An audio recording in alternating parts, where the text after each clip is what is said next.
Why are you here this morning? Because you're next.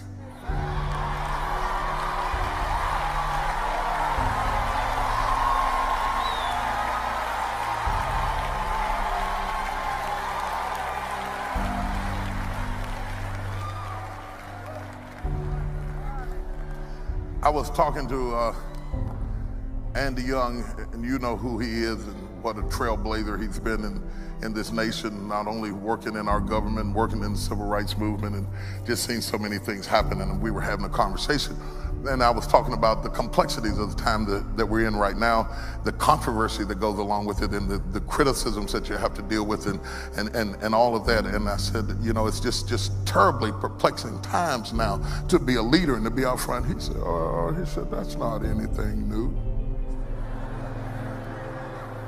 I was looking for a little sympathy hookup, you know. He said, I was with Dr. King. He said, they were fighting him on every side. He was put out of his denomination. I'm not talking about, you hear about the FBI side and all of that, but you don't hear, because those who are preaching and saying they are the next Dr. Kings were the very ones who put him out. He said they were fighting him internally, they were fighting him externally, they were bugging his house, they were fighting him on every side, not to mention your own personal problems. And he said, yeah, some kind of way, Bishop, he said, we managed to make progress. He said, I don't know how we did it. He said, there was always murmuring and complaining and bickering, and we didn't know from day to day what was going to happen. We didn't agree amongst ourselves while we were marching. Sometimes we were debating issues, but some kind of way, we made progress until eventually we began to understand that we could not wait for the controversy to stop for the movement to go forward.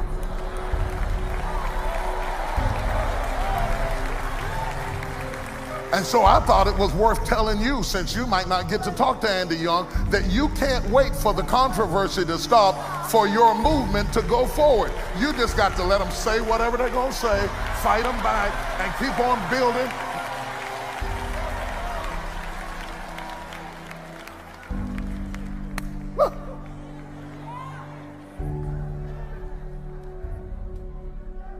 I'm going to borrow one of Paula White's statements and say, slap your neighbor upside the head and say, you're next.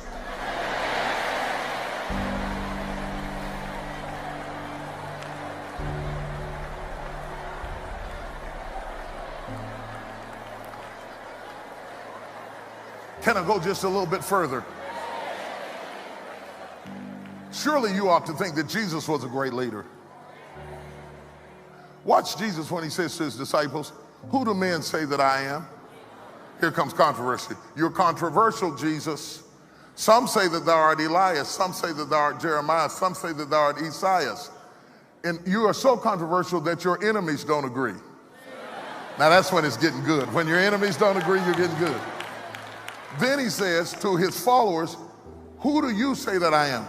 Now, before I quote what Peter said, let me underscore that it is not Peter's statement that amazes me. It is not the statement of the one that amazes me. It is the silence of the 11. Who do you say that I am? 11 disciples said nothing. So often when you are in leadership, you are leading people who do not know who you are.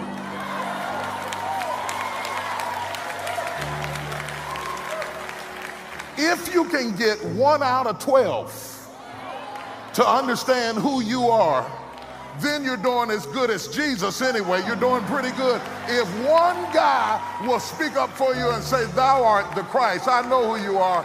You're the president of this company. I know who you are. You're the mastermind behind this project. I know. Most people who are sitting under you don't have a clue who you are, and they don't value who you are because they don't understand what they have.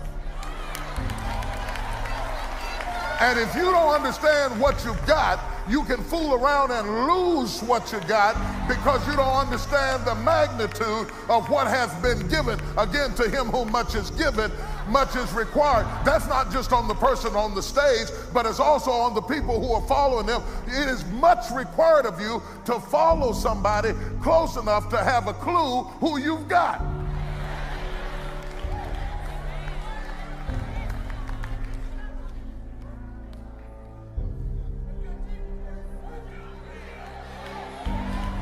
Anybody who's in leadership, you're leading somebody who doesn't know who you are, you're struggling to do it.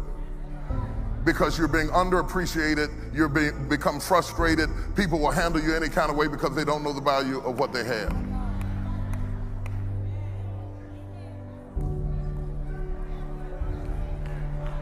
Your temptation is to walk away from people you're trying to help who don't know who you are. One God says, "Thou art the Christ, the Son of the true and living God." I know who you are. I figured out, I have followed you long enough to know who you are. And on the basis of that knowledge, Peter gets to preach the inaugural message at the birthing of the church, because you cannot pass your mantle to people who do not know who you are.